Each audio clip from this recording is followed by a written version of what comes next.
Loh, Yahudi begitu Orang juga, Kristen harusnya bisa memahami dong perasaannya orang Yahudi.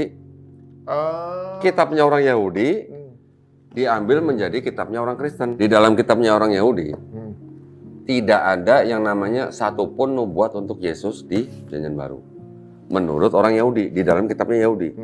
Tetapi setelah ini menjadi ini, di sini kitab yang sudah diterjemahkan ke dalam bahasa Yunani ini diresensi. Tahu ya resensi ya? Ya. Diresensi oleh bapak-bapak gereja dari mulai abad kedua, ketiga, keempat, sehingga kitab ini yang dari bahasa Ibrani menjadi Yunani ini menjadi seolah-olah berbicara mengenai Yesus di Perjanjian Baru. Ya, perjumpaan kita pada kesempatan ini saya akan mereaksi ataupun menanggapi satu pernyataan dari Don Ditaan, yaitu di podcast Cerita Untung ya. Saya mengambil satu pernyataan atau satu selipan saja yang dikatakan oleh Don Ditaan, di mana kalau kita melihat di dalam video berikut ini nanti, dia memegang ketiga kitab suci ya.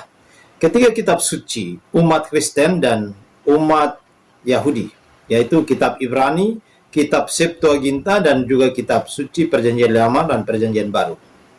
Ya, kemudian berusaha untuk menyingkronkan ketiga kitab suci tersebut tentang nubuatan kedatangan Yesus Kristus atau kelahiran Yesus Kristus. Ia mengatakan bahwa umat Kristen ini seharusnya memahami perasaan orang Yahudi. Karena orang Yahudi tidak pernah menubuatkan, tidak pernah menuliskan tentang kelahiran dan kedatangan Yesus Kristus di dalam kitab Ibrani atau kitab Pentateuch itu ya. Ada 5 kitab Pentateuch, yaitu 5 kitab Musa, atau yang mereka sebut adalah kitab Torah ya.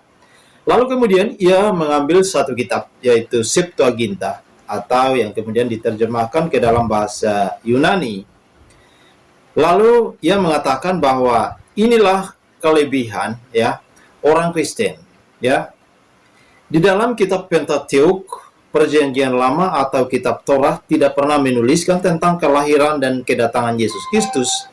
Namun kemudian oleh bapak-bapak gereja pada zaman dulu diresensi atau menuliskan, diterjemahkan lagi, bahwa seolah-olah di dalam kitab Perjanjian Lama itu menuliskan dan menubuatkan tentang perjanjian tentang kedatangan Yesus Kristus di dalam Perjanjian Baru dan Perjanjian Lama umat Kristen. Nah, itulah yang kira-kira dijelaskan oleh Don Ditaan di dalam video atau podcastnya Cerita Untus. Nah, oleh karena itu, coba kita simak dulu satu selipan pernyataan Don Ditaan yang saya akan tanggapi nanti setelah video ini. Di dalam kitabnya orang Yahudi, tidak ada yang namanya satupun nubuat untuk Yesus di Perjanjian Baru. Menurut orang Yahudi, di dalam kitabnya Yahudi. Tetapi setelah ini menjadi ini, di sini kitab yang sudah diterjemahkan ke dalam bahasa Yunani ini diresensi. Tahu ya resensi ya? Ya. Diresensi oleh bapak-bapak gereja dari mulai abad kedua, ketiga, keempat, sehingga kitab ini yang dari bahasa Ibrani menjadi Yunani ini menjadi seolah-olah berbicara mengenai Yesus di Perjanjian Baru. Gitu loh. Jadi ini setelah dijadikan satu, orang Kristen akan klaim bahwa Yesus yang di Perjanjian Baru itu sudah dinubuatkan di dalam PL. Ya. Tetapi sebenarnya kalau kita tanya ke Yahudi yang punya kitab ini, ada nggak di dalam sini nubuat untuk Yesus? Tidak ada sama sekali. Ya, baik saudaraku sekalian, itulah yang dijelaskan oleh Don Ditaan, dan selipan yang saya mau angkat di situ, di mana ia mengatakan bahwa orang Kristen ini tidak pernah memahami perasaan orang Yahudi atau kitab suci umat Yahudi, yaitu Pentateuch. Pentateuch itu tidak pernah menuliskan tentang kedatangan ataupun kelahiran Yesus Kristus. Nah, saya menjelaskan dulu teman-teman ya. Nah, mari kita melihat dulu kitab Pentateuch atau kitab Ibrani umat Yahudi. Itu adalah istilah yang dipakai kelima kitab pertama di dalam kitab Perjanjian Lama, yaitu Kejadian sampai dengan Ulangan. Dalam kitab Ibrani ini, kitab-kitab ini menyebutkan tentang hukum Torah yang berarti pembimbing ataupun petunjuk teman-teman ya. Namun Pentateuch juga meliputi dari sekedar hukum, lebih daripada itu, ya.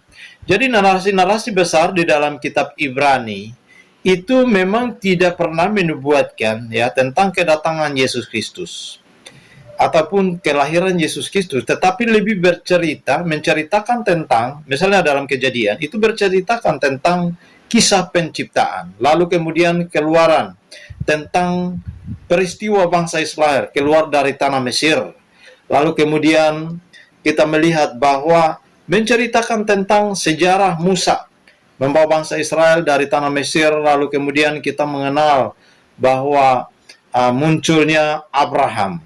Jadi memang jelas di situ tidak pernah menuliskan tentang kelahiran dan kedatangan Yesus Kristus. Ya, jadi itu yang harus dipahami. Jadi selain kisah-kisah ini, beberapa peristiwa penting juga yang dikisahkan dalam Pentateukh seperti pemilihan Abraham dan Sarah sebagai nenek moyang bangsa Israel. Itulah yang kita harus pahami, teman-teman, ya. Jadi Pentateukh ini bercerita tentang kisah pada permulaan umat manusia, permulaan munculnya bangsa Israel, permulaannya nenek moyang kita yaitu Abraham dan Sarah dan seterusnya. Jadi kalau kita melihat apa yang dijelaskan oleh Don Ditan itu memang iya, tetapi tidak menutup kemungkinan, karena di dalam kitab Imamat itu nanti kita akan melihat bahwa itu berbicara tentang korban yang dilakukan oleh umat Israel pada saat itu. Ketika mereka melakukan kesalahan, maka mereka harus menebus dosa mereka, atau supaya mereka ditebus dari kesalahan mereka, maka mereka harus membawa seekor burung atau seekor domba agar mereka ditebus, ya, membawa domba atau burung itu kepada imam, lalu kemudian dosa mereka diampuni. Nah, dalam kemudian kalau kita sinkronkan ya dengan peristiwa tentang domba anak Allah yang tertulis dalam kitab Imamat itu, kita memahami bahwa itulah yang akan datang kemudian, bahwa domba Allah yang kudus. Dan itulah yang kemudian tidak bisa lagi tergantikan oleh siapapun, oleh binatang apapun. Tidak.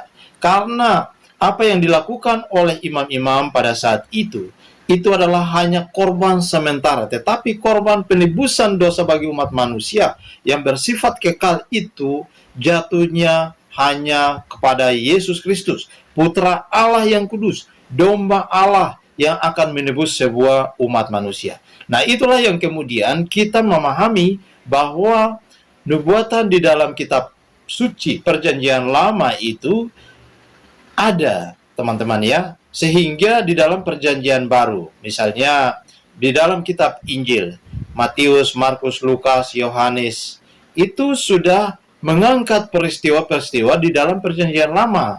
Karena apa? Menggenapi semua peristiwa Perjanjian Lama ya tentang nubuatan kedatangan Yesus Kristus ataupun tentang kelahiran Yesus Kristus. Itu kira-kira yang saya ingin jawab ataupun menjelaskan kepada kita semua. Kira-kira teman-teman memahami. Tuhan Yesus memberkati kita semua.